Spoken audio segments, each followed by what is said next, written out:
I'm John from the European Foundation for Democracy, and today we have two speakers, one moderator, one author. Magnus Norrell is a senior fellow of the European Foundation for Democracy. This is the occasion of the publication of the English language version of his book, The Return of the Caliphate. So the discussion today is going to be a conversation where Richard Burchill from Trends, which is our partner from Abu Dhabi, will have a conversation and a discussion on the book. And we'll also have a broader conversation about extremism and radicalization and terrorism. But the main discussion point will be about how the idea of a caliphate was built on by the concept of the ideology. So the focus of the discussion will be on ideology and how that has led to the creation of the caliphate. So I'm going to hand over to Richard, then there will be a discussion, and then we'll have time for Q&A afterwards. So thank you very much. Great. Thanks, John. Thanks, everybody, for coming. As John said, we're here for the launch of Magnus's book, The Return of the Caliphate. Copies are available on Amazon, so please go out there and purchase one. We got to get the sales pitch in. I'm Richard Burchill, the Director of Research at Trends Research and Advisory, based in Abu Dhabi. Very good to be here with the European Foundation for Democracy, our partners, and having Magnus talk to us about his work. Magnus is a senior fellow with the European Foundation and an adjunct scholar of the Washington Institute for Middle East Studies, and beyond doubt, a sort of expert in this field. What we're going to do today is talk about some of the issues around the book. We're not going to tell you how it ends. You have to go buy the book yourself and read it. But the importance of the title, I believe, is absolutely essential for a discussion in looking at issues of ideology that are fueling extremism, radicalization, and violent terrorism. The caliphate concept is something that is steeped in history, and I do say history first. It is also steeped in religious belief second.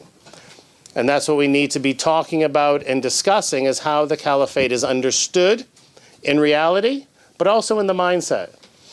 We are seeing, or we have seen, again, we're not 100% sure, has the caliphate declared by Daesh, ISIS, been destroyed or not? Physically, yes, it seems to have disappeared. We hear there's military victory. But yet we know the ideological elements that Daesh has taken off, has been able to put into the world's minds of creating a caliphate, are very important, are very much going to be influencing the ideological aspects. So it's important for us to understand the particular topic of the caliphate, but at the same time, understanding how it fits into these ideological aspects. So Magnus, to start with, I just want to hand it over to you. If you could just give us your sort of background views on the book, the ideas that were spurring it on, and how you see the importance of the role of the caliphate. Yes, thank you, and welcome everybody. It's nice to, it's a kind of a interesting thing to have a book launch at a press club in any European big cities. I was not that lucky when the Swedish edition came out 2 years ago. But the background, of course, when I started to work on the book was exactly that. That with the Islamic State coming into creation, there was a discussion, or in not only in Sweden but in Europe as a whole, that where did this come from? It was like it was thrown into the ring from nowhere, and at least in Sweden, there was a tremendous amount of surprise, if you want. And a complete ignorance of that the ideas behind the caliphate is age-old. The Islamic State invented very little, really. They didn't really come up with anything new. They're just based on old ideas and an old ideology. And I thought that was very interesting, the lack of understanding back home, and the fact that this did not come from nowhere. It has a solid base. And the other thing, of course, was that what this triggered in the Middle East was a renewed discussion on the roots of political Islamism, or violent Islamism, if you like. Again, nothing new at all. But the take back home was that, again, where did this come from?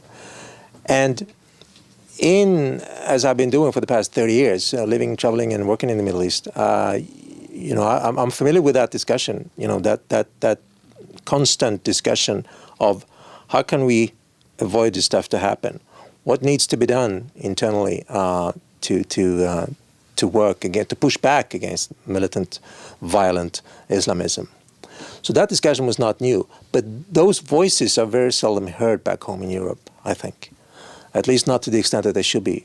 So I wanted to, the heroes of the book, if you like, are all these people in the Middle East who have been saying before, long before the Islamic State, but again, it was more current when that happened, that this is a consequence, this is a monster we have created, and we need to deal with that. These are the real heroes here. So I wanted to give them a voice. That was really the background, and of course there's a backstory as well, because when I did write a book and it was finished, and I wanted to have it published. And remember, this was in 2015, year after the creation, when everybody was talking about the Islamic State, right? And this is my sixth book, and they've all been dealing with these issues in one way or another. But I had to publish it myself. It's self-published. I have no problems with that, and it's still selling back home in Sweden. But and I don't think I've ever received so much praise for anything I've written before. But at the end of the sentence was, well, but it doesn't really fit in with what we're doing here. And that is really one of the most interesting things as well. The fact that this topic is so sensitive. Again, this was in Sweden, but I think there are similar problems in the rest of Western Europe as well, as we talked about this morning. So you'd rather stay away from it, even if how current. It doesn't matter how current it is. You still want to stay away from it. But the real thing, and the book of course has. There's one part dealing with the military war, and that, in a sense, is history now. But the arguments I'm making, the problems that I point out, that there's no strategic thinking of what's going to happen afterwards, and that still remains the case. I would argue there's no plan here for what's going to happen when we defeated the Islamic State militarily, because no one has really touched the issue of the ideological or religious grounds for it. Those are still there. Militarily, it may be defeated, but the ideology is still there, and that remains the case. And so that's also interesting, I think, to point out, and the fact that there is a clear connection here between non-violent Islamism and violent Islamism. So that's also one of the things I point out. And of course, the message, again, is really listen to the people in the region, because they've been pointing this out for years, for many years. And that's where the true and only, I think, long-term remedy to this is going to be found. Because, trust my word on that. It might be militarily defeated in Syria right now, in Iraq right now. It's not defeated as an idea at all. But if I can, just a lot of interesting points, and some I want to get back to you on, especially the self-publishing element.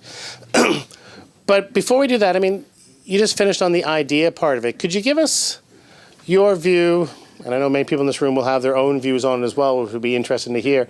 Why is the Caliphate so significant in this discussion? As I said, we had a historical positioning of this title. Then we had multiple disputed titles of caliphates, and then we had the official, semi-official, end of the caliphate in the early 1900s.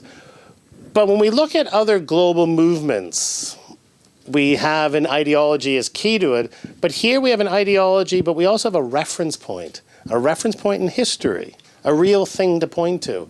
I wonder if you could just tell us why this part is so important and why we need to understand both the concept and the practice of the caliphate so we can defeat the ideology tied to it. Yeah, that's a tall order. Again, I think the emphasis should be on the fact that this is not new. And the strength of it, I think, is apart from the fact that a lot of people actually went down voluntarily to fight with the Islamic State. You can't really put a silver lining on that. And they did it mostly because they really wanted to. They felt that this is important. And when the Islamic State was created, when Daesh was created, they put out a very positive message, if you like. We're building a state here. Bring your kids and help us do that. It was not that was really the emphasis was on that. We're doing what we have been talking about for 1400 years. Now is the time to do this. And as I point out in the book, there are several other examples historically when someone has tried to create or recreate a better caliphate, because as Richard was saying, the caliphate existed formally until 1924. And the fact that that idea was so strong that people really felt that, okay, I'll give up my family, my job, whatever, in Western Europe to do this, tells you something. We should tell us something how strong that is. And I think the idea that let me rephrase that, not no one, but too few people maybe challenged that idea from the start and said, well, wait a second, is this really relevant in this day and age? And again, I'm emphasizing that discussion is there. It's in the Middle East, as we speak right now. We should know about that, and those are the people we really should assist and aid. But of course, and that's why this is important as well. I have a chapter on the Muslim Brotherhood in the book, because that's it's the largest Sunni Islamist organization in the world. They've been pushing for a caliphate as well. All the time, and they've never tried to hide that. Yet, I dare say, it's probably all these Muslim Brotherhood affiliated organizations around Europe are very well entrenched here. Many of them, including in Sweden, get a lot of public funding for various kinds of NGO work. That's very powerful. Because even if they say, we're not going to use violence here, but at the end of the day, and again, this is no secret. They make no bones about this. At the end of the day, that's what they really want to achieve too. Not using the Islamic State tactic with violence, but at the end of the day, that's what they want to achieve. And since it's a message being sent out and not being challenged. Neither by Western governments or by a lot of people. So the message is really, okay, well, if governments around Europe doesn't really push back against this, why should I stick my head out and do that? Which is a fair point. But that leads to a really important question on this. Why aren't we seeing the pushback? Now, let's put it into context. The Roman Catholic Church has the Pope. The Orthodox Church has their Pope. Is it Pope as well? Yeah. Yes. Okay. Yep. So we have spiritual religious leaders. That's not a problem. But at the same time, the idea of the Caliphate is not just an individual leader. It is an entire, as you said, a system upon which everybody should live under or live by. But the world today is split into nation states, for good or bad. I mean, that's no discussion. We'll have another discussion on the importance of the nation state, but that's where we're organized today. And we have been organized since the late 19th century. Those of you that come from former colonies will argue this is a real problem. But in terms of practice and the way we politically and socially organize ourselves, we do it through states. So when somebody comes along and says, we're going to recreate the Caliphate, we don't have boundaries, we don't have borders, it applies to everybody. Why wasn't that just thrown out as an extremist idea from the very beginning, laughed at, let's not even discuss it? But as you said, organizations, I mean, the BBC was classic on this one, the so-called Islamic State. It's like, no, they're not. First off, the BBC was wrong. They weren't trying to create a nation state. They were trying to recreate a caliphate, which is not a nation state. It is an all-encompassing empire-type idea.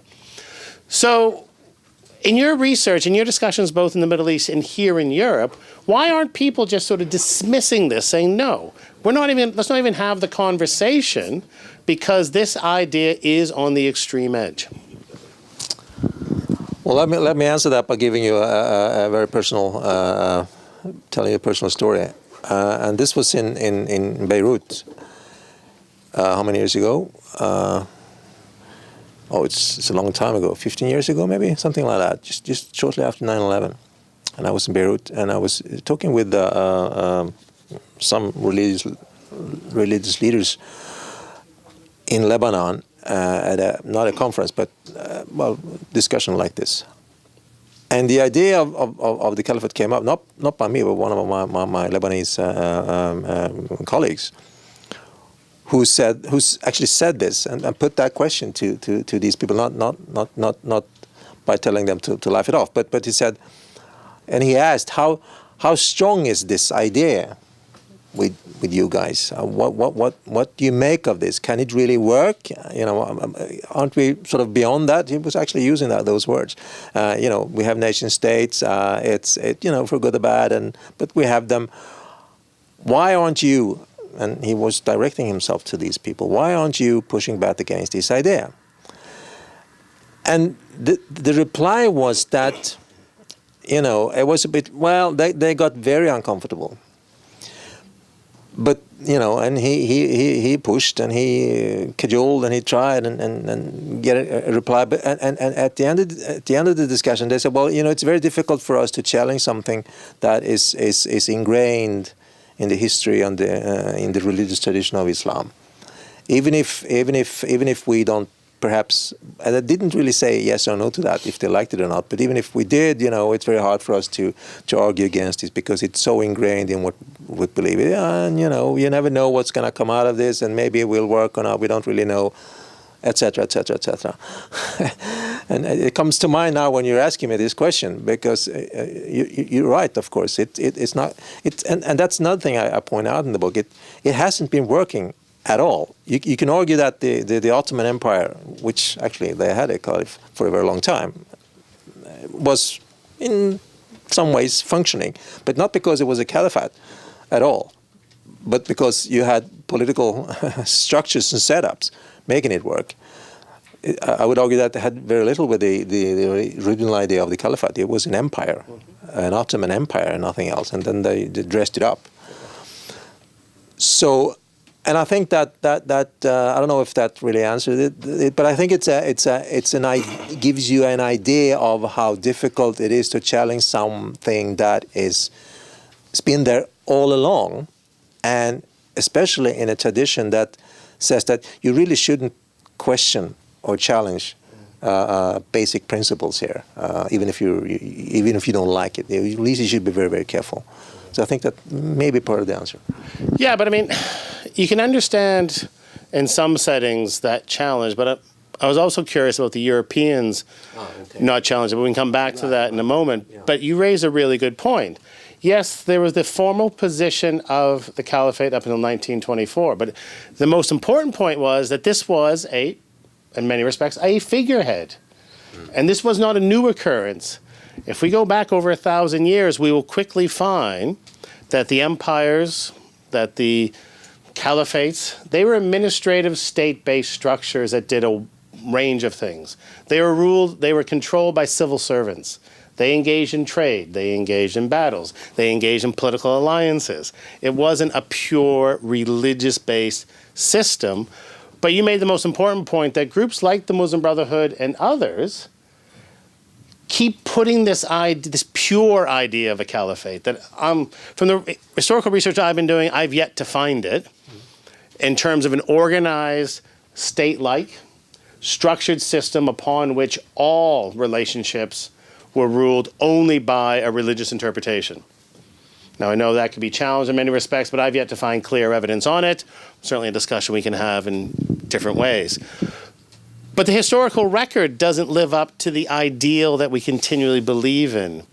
But yet we find with these nonviolent extremist groups, I remember hearing an interview with a kid from Egypt who was in the Muslim Brotherhood, and they were asking him, did they ever talk about the Caliphate? He said, well, first they'd take us on a fishing trip, and then we'd have picnics, and then we'd do games. This is when he was a young teenager, had a good old time.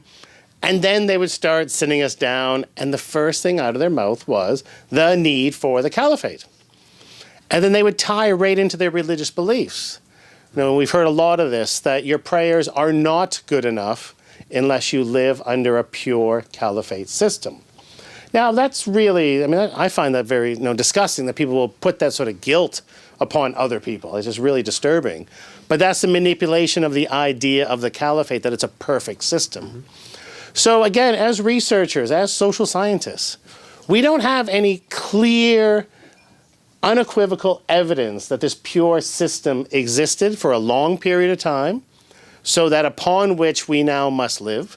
And I'm just struggling to get my head around why it wasn't just challenged so strongly in Europe to say, no, look, here's the historical record.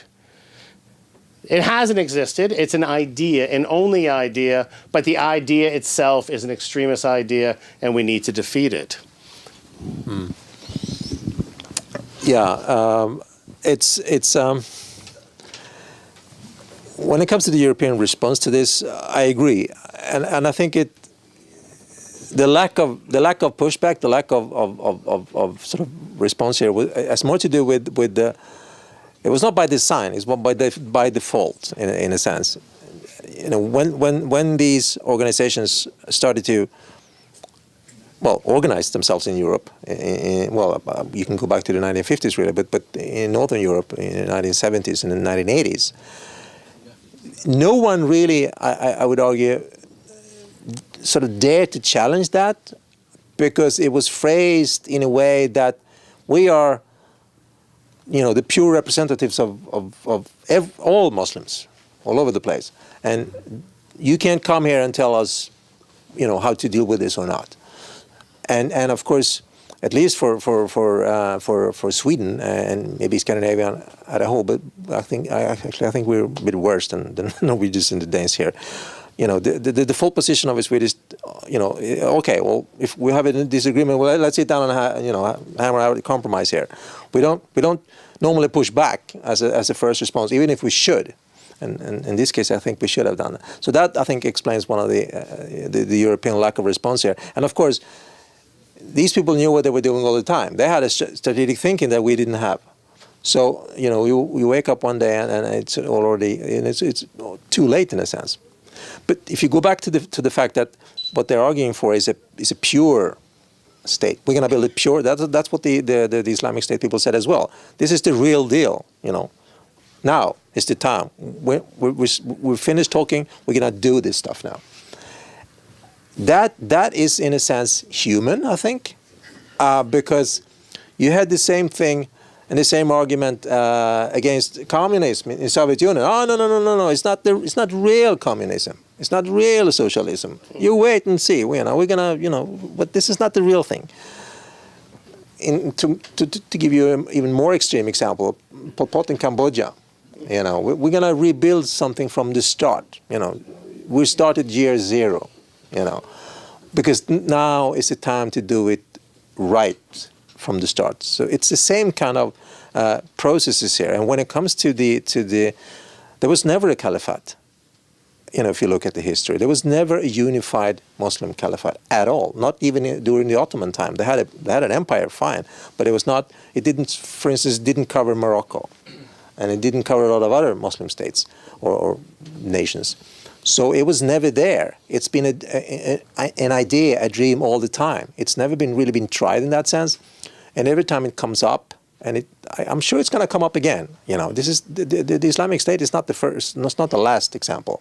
I don't think so, unfortunately, because as we said, the ideology is still there. But every time it comes up, someone is saying, "But this is the real thing.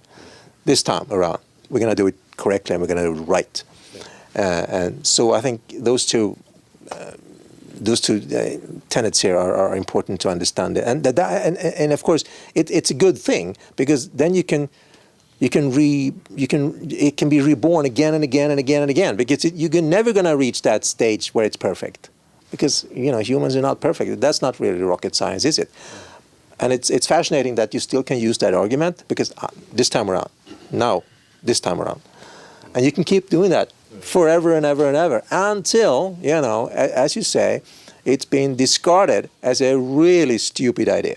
But that has to come from the region itself, and that's really why I wrote the book. That's the most important reason. I mean, it's all very useful, and we'll get to questions here in a second. I just want to get some final thoughts on you. From the publication of the book, essentially, not just in the region, but in the wider world, because you're right, there's these affiliates, these provinces, these wilayats of Islamic State still in existence. Mm-hmm. And even though the Daesh we know in the Middle East has disappeared, These groups haven't given up. Now, I know it's very difficult for Boko Haram to say we're going to create the Caliphate in West Africa, because geographically it doesn't quite have the gravitas as it does coming out of particular parts of the Middle East, but they will continue to pursue it. They will continue to pursue this idea that we can do this. And even within nation-state systems, again, we look at the Muslim Brotherhood's ideology on this. We'll do it in one state first, then we'll spread it out. So it's interesting to see apologists saying, no, they were only nationalists. It's like, well, just read their work. Hassan al-Banna's work was very communist-based, the Vanguard and all this other stuff, but he wasn't saying it's going to stay at home. We are going to spread the word. So as policymakers, as responses, how do we get a better understanding of how this concept motivates both violent and nonviolent extremism? What can we do next? How can we look at the historical record? How can we look at the understandings? How can we better understand this issue so that we can have these conversations and more of these conversations? So essentially, what's next? Well, the first thing is, of course, to distribute that book to everybody in the European Parliament and everybody else. So that'll be the first step, all right? Then I think you need to back down a step here and look at what kind of systems do we have here in Europe? What kind of systems do we want to have here? And you know, Western European democracy ain't that bad. It's a pretty good thing. I'll vote for that. I think it's not a perfect system because no system is perfect, but it's as good as it gets, I think. In that comes that, well, with that comes that we should not try to undermine our own well-functioning systems. Starting by, for instance, stop funding these organizations would be a very easy first step to take. You know, if you really don't think this is a good thing, and it really isn't, right? Because the result, and it's the same result whichever European big city you're looking at.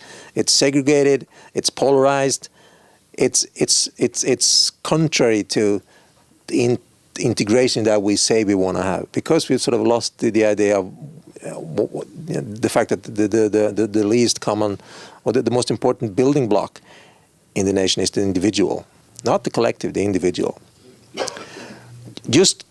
it's a lot easier said than done. But it shouldn't be that difficult to go back to the system we do have, constitutionally, judicially, and in any other way, and start by that, and sort of not reinvent, but just realizing that this is not a bad system. But in that does not come that you have to accommodate every aggressive group that says, we are the representatives of all these people. You listen to us and we're going to tell you how it is. It was never like that, and it isn't like that now either. So if you start there it's such an easy step, even the parliamentarians here could get that. I think that would be a good start. Okay, great, cool. Right, do we have any questions or any comments anybody wants to make about the book, and then we'll just repeat them back and have a discussion, please. Yeah, I mean, there's been a lot of talk about this idea of the virtual caliphate, and you're absolutely right. Yeah. It is the use of technology, which is a quick historical point. Somebody pointed out that Martin Luther's ideas were actually articulated 200 years before, but no printing press. So Martin Luther does it, and the printing press was out there. So how are they going to take advantage of this technology? Well, they're already taking advantage of that technology. The spread of the caliphate, the idea, it is a virtual caliphate already. But the thing is, it's been virtual for the whole. It's been an idea for 1400 years. So it's already there. They're helped by technology today because it's so much easier to spread it, but it was already there as an idea, as a virtual reality. So of course it's gonna pop up again, and as I point out in the book, it has popped up over the years in the Caucasus, in North Africa, in Egypt with the Mahdi, and in Sudan. It's happened already, and it probably will continue to happen. The difference now is, of course, that it's a lot easier to spread the ideas out because of technological inventions. But at the same time, it's also a lot easier to push back using the same. It's a double-edged sword. So you can use that to push back as well. I'm not saying that's going to happen, but you can really do that. In a sense, I think it's already sort of a virtual struggle, and a lot of the people I'm highlighting in the book here is, of course, doing that already. They're using social media and that technology to do that because the idea is virtual. That's the whole thing, as Richard was pointing out. The fact that we're done with borders. We don't need that any longer. We're all going to be one whole community, which again is nothing new. It's been that. And this is the thing. They're using old stuff. They did not invent anything really. They just took advantage, but they took advantage of the fact that a geographical space was created with the meltdown in Syria and Iraq. So they used that, but the ideas were already there. And in many respects, the technology is going to create just larger challenges because the military defeat of the Caliphate can be justified. People are already starting to pull out historical examples, so don't worry about it. We will rise up again. And these can be perpetuated across the media. But also in past events that we've done, there was a discussion about the online versus offline radicalization issue. And somebody made a fantastic point. Stop differentiating between online and offline. For youth today, it's the same line. This is where they exist. In front of the computer, in front of the newspaper, and talking to friends, it's all the same. So we have more formats, different formats in which these ideas, this ideology can be spread. But you're right, they don't have a monopoly on it. We can have the same discussions through the same tools. And I don't see why we see it as a challenge of online radicalization. I think the challenge now is just how do we get better narratives out there to understand these issues? So unless saying the bad guys are always going to win, well, it's our job to get the information, the ideas out there. Murat. That's an important point on the historical record. Again, we don't want to degenerate the position because this is an important symbolic position that an individual held, but you're right. The last caliph engaged in paintings, languages, other activities that weren't sort of high on the list of Daesh's outfits in Raqqa. But yet they said they were the historical continuation of that caliph. And as I said, from my own research and looking at the research of others, you start looking back and you start scratching your head going, but I'm not finding what they're referring to and why not? And again, I know we've sort of covered this ground, but how do we get accurate, and it's a historical record, so it's always subject to interpretation. But going to Murat's point, how do we get the facts out there that these individuals that held this position are not the idealized version that you're claiming them to be? Well, again, it's not rocket science, and there's no shortcuts here. You just keep the conversation going. I'd say that's the most important thing. Put the issue on the table and keep talking about it. And I'm saying this because that's been immensely difficult to do in Sweden and in other countries too. It's extremely sensitive still. But that's the only reply. Keep talking about it. Keep pointing out all these facts because these are facts, and keep hammering that this is the important stuff. I think there is it's not a very sexy answer, is it? But I think it's a realistic answer. And it's the only answer. You have to keep talking about it. Because it's not difficult to show. It's not difficult to prove this as a researcher because it's all out there. All the information is there if you just want to take it in. But there is, of course, what you do encounter is, of course, that people refuse to listen to you. But it's like it's like trying to argue with someone who says the Earth is flat, and you say, "Well, I can prove it." I say, "No, these are false news." What am I going to do? It is similar discussions here. No, but the only thing is to keep saying this and to point out that these are really extreme ideas. They do not help. They do the opposite of helping. They are not helping integration. They are helping to segregate. And just point out what's happening. For instance, just to give you another example, I'll hand it over to you again. In Sweden in 1986, one of the political parties in the parliament, the Liberals, went out to try to look at areas, neglected areas around the big cities that needed some serious attention, socio-economic issues. And they found 3 areas that was really, in need of assistance. 3 areas in 1986. And that report was highlighted, it was talked about, it was discussed in Parliament. It created a really interesting discussion that, we've neglected these areas. There were a lot of immigrants there. We need to do something about this. And the result was that a lot of money was poured into this. And the party decided, we'll do it every second year. We're going to check progress. And from there, it only went downhill. So when I wrote the book in 2014, 2015, there were 186 such areas, in those 20 years. Think about that. During the time that more money was poured into these areas than ever before, there was actually a strategic thinking. The situation got worse, and rapidly worse. So that tells you something about the difficulties in identifying the fact. And of course, the one thing that was neglected was the ideology. If you're a carpenter, every problem's going to look like a nail. But that takes us back to a point I said I wanted to discuss. When you tried to get this book published, and you said you ran into a lot of resistance from publishers saying, great piece of work, but not a topic we're going to publish. And also, we're here in Brussels, the center of Europe, but also the center of European education. Shouldn't we be seeing more sort of educational elements at university about this, PhD scholarships? Because if we're going to accept this idea, as some of these Muslim Brotherhood groups tell us, we're going to give you an understanding of Islam and you have to accept it, why isn't Europe saying, okay, that's your understanding, but we want to hear from 10, 20, 30, 40 others. We want to hear other understandings of Islam and other understandings of the role of the Caliphate.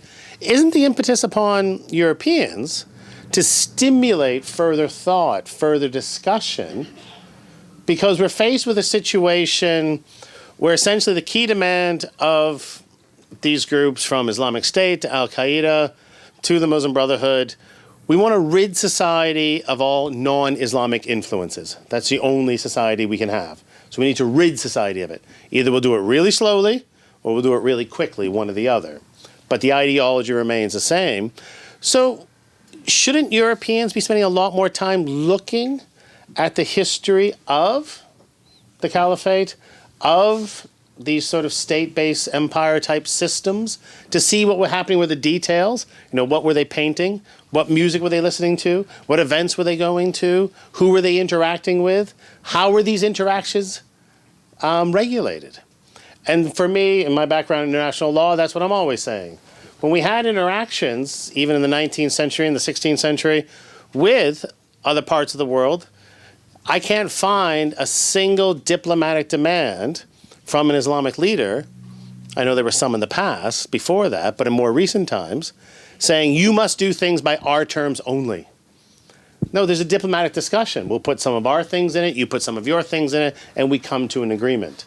I'm struggling to find that letter that says, I know there's some older letters that supposedly say, you must do this by Islamic rules only. So again, we have 1,000 years of no evidence of this.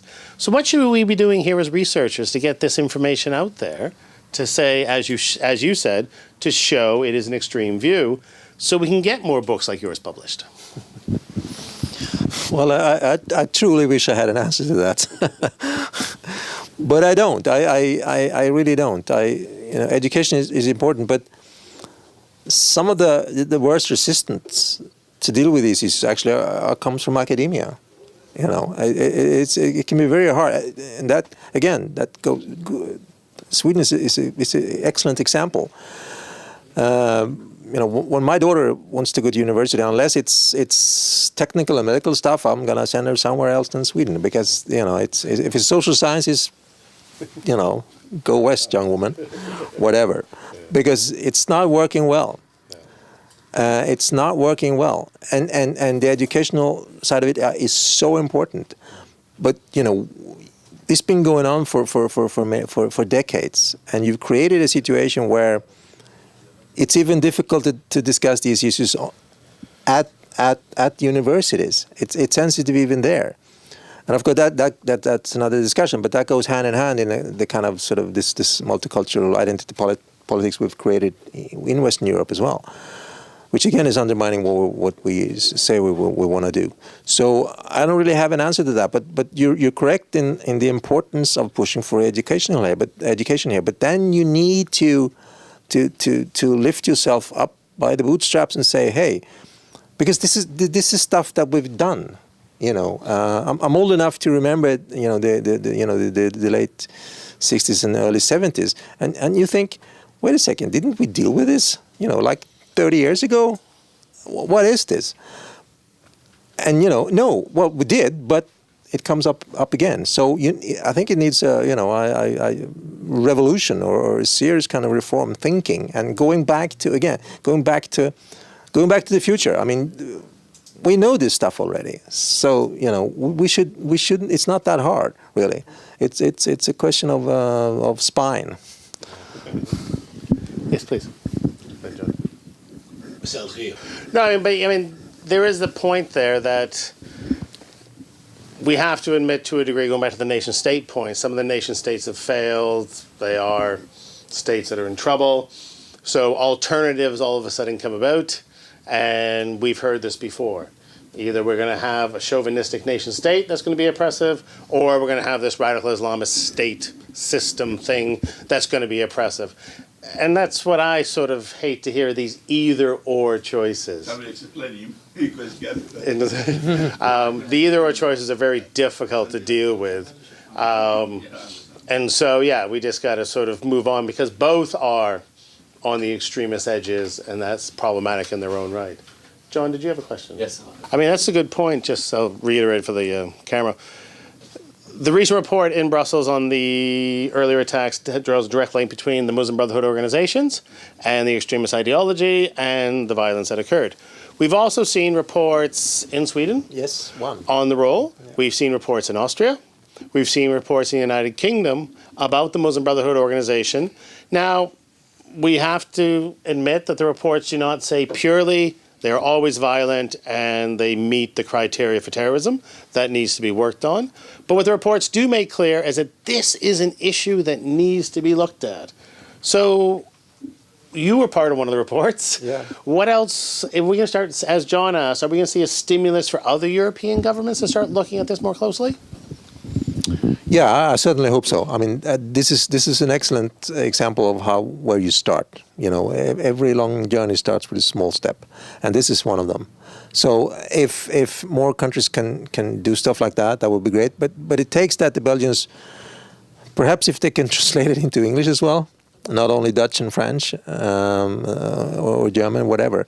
You know, you need to spread this because the Belgian story is really the story of many other European countries too. You know, as I said at the beginning, we do have the same kind of problems, and they pointed out something that most of us researchers really do know. So yeah, absolutely, that would be an excellent way to start a serious pushback. A revolution. A revolution. Yeah. Well, it's on tape. A revolution. Please. I mean, yeah, in the book you do make, it's a very good chapter on the role of the Muslim Brotherhood in both the violent and the non-violent extremism. If I can just sort of take out some of the notes I got. I mean, you make clear there's an ideological core here. They did provide the game plan on how, you know, once we have their understanding of Islam as a totalitarian system by which all life is regulated, then everything will be fine. And that's a fairly straightforward ideology. And then, but you also talk about how they have acted as an incubator, keeping these ideas available for Al-Qaeda, for Daesh, for others. I mean, it's interesting to note, as you said, the policymakers quite often differentiate between the violent and the non-violent. But again, as a researcher, you're saying, but go read the history. Al-Qaeda and Daesh said, well, we're tired of the Muslim Brotherhood because they're so slow. We don't like their techniques. They never said we don't like their idea. We're going to pursue their idea even faster. And it's that ideological motivation that is there, and it seems to be self-evident. So, I mean, my suggestion would be, how can we get the Europeans, parliamentarians, European institutions to read your chapter of your book? Well, maybe to distribute it to the every parliamentarian. No, there's always hope. There's always hope, you keep pushing.